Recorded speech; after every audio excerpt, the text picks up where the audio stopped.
What is up and welcome back, guys. Again, we're in the garage working on Project Daily, or not so much Project Daily, but all the parts laying around here. Adrian's here, as per usual, because he is the master of this engine.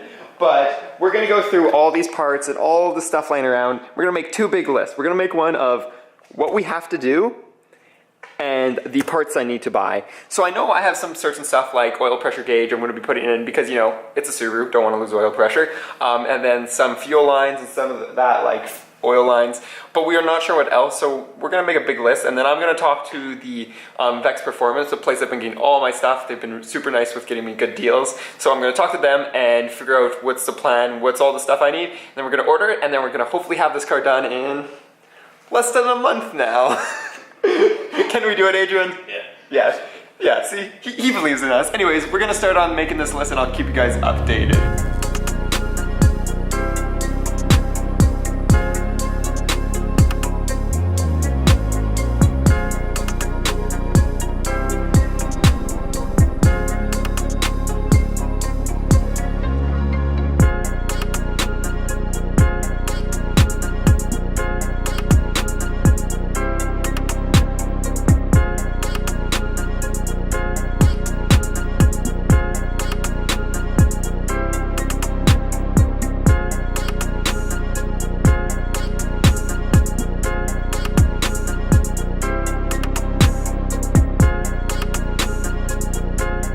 So as you guys know, this is kind of the list that we've been working on with Project Daily. So it's got like all this kind of stuff here, if it focuses.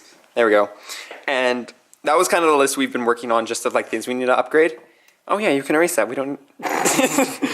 Well, no, you can't. Eventually erase it. But yeah, we can take one or two things off, but that's a pretty small list.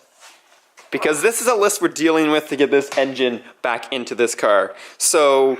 starts over here, we got all this. Don't mind my actual horrible writing and spelling and scribbling, but it's three pieces of paper of 11 by 17, so it's a massive list, but we got this, guys. We can do this.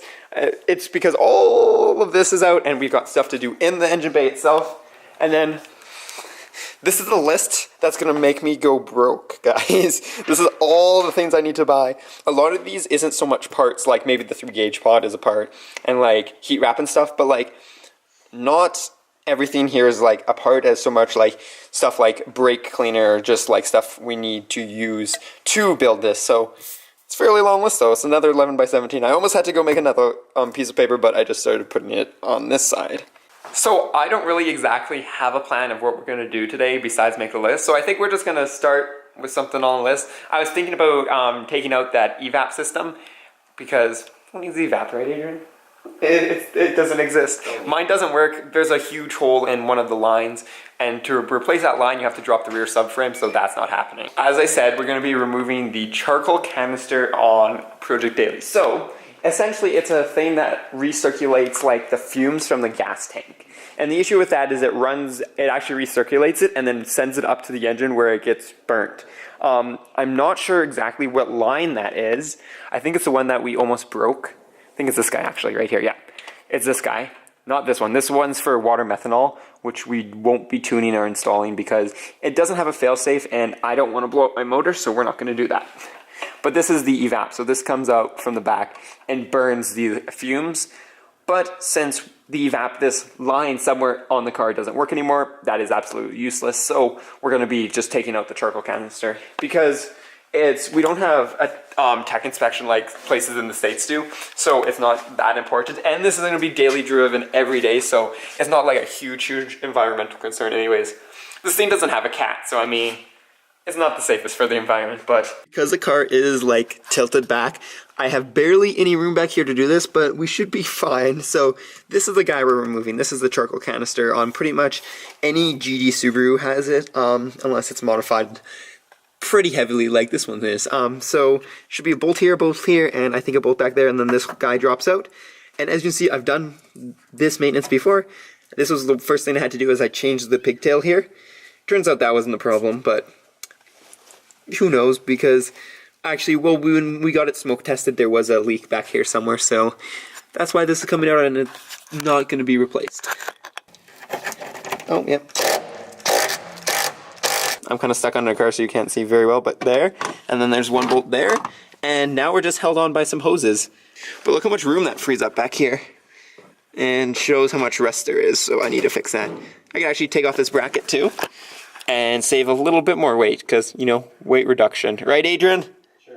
So once this guy is dropped out of the way, it's time to take out this bolt right here. I was saying I don't know if I have to take that out. Yeah, that definitely has to come out. The issue with that is a 19 mil. I don't know, I might have to take the big breaker bar to get that one out. But we're going to first try with the impact and see how that works.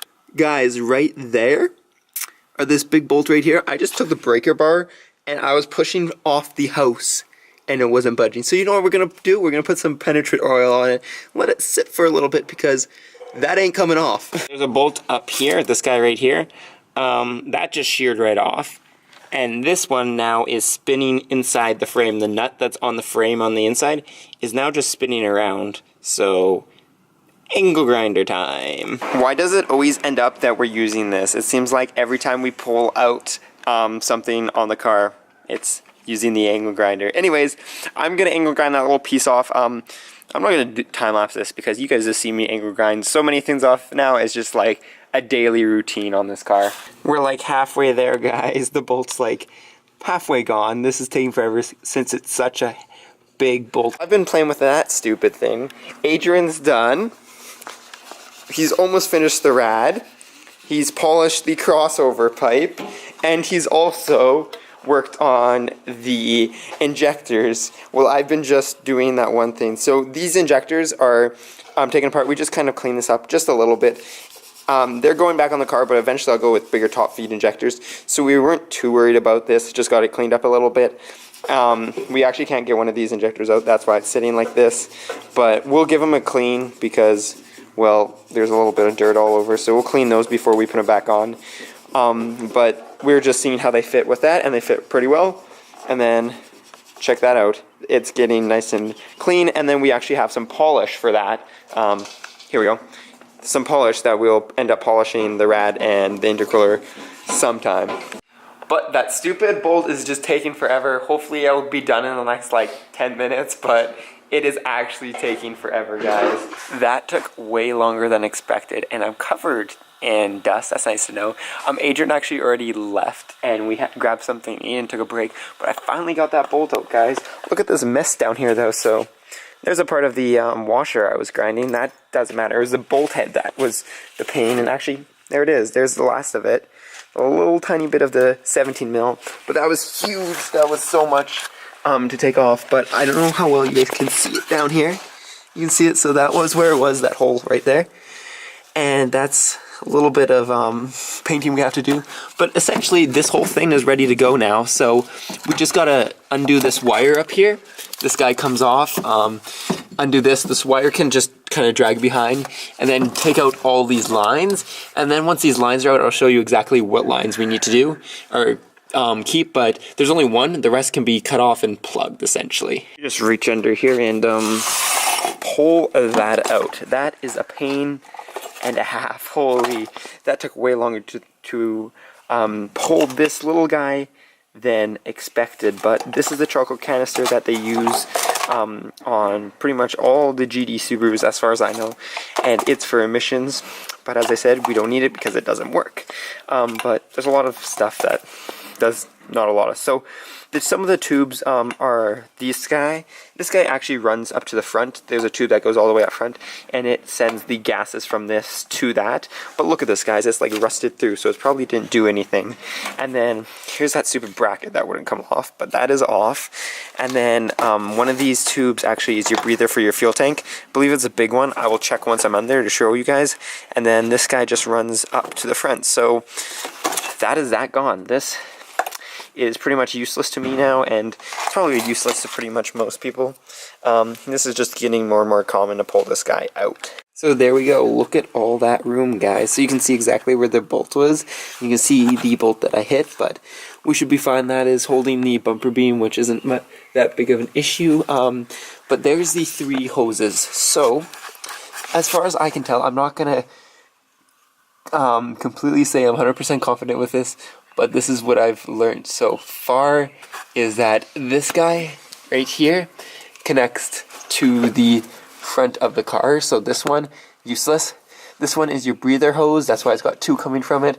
This one needs a little filter on it up there. And then this last guy right here is another useless hose because it went to your tank and it's just like another breather hose. So this one you can leave. So all you got to do is put a filter on this guy and you're good. But we're going to do that next episode because I don't have a filter and all these shops are closed. Don't forget to put that bolt back up, that guy right there, because that holds your sway bar on. So it might be a little bit clunky if you don't put that back in. That took way longer than expected, but you know, that usually happens. But we did get some awesome stuff done. As I said, Adrian was polishing the rad.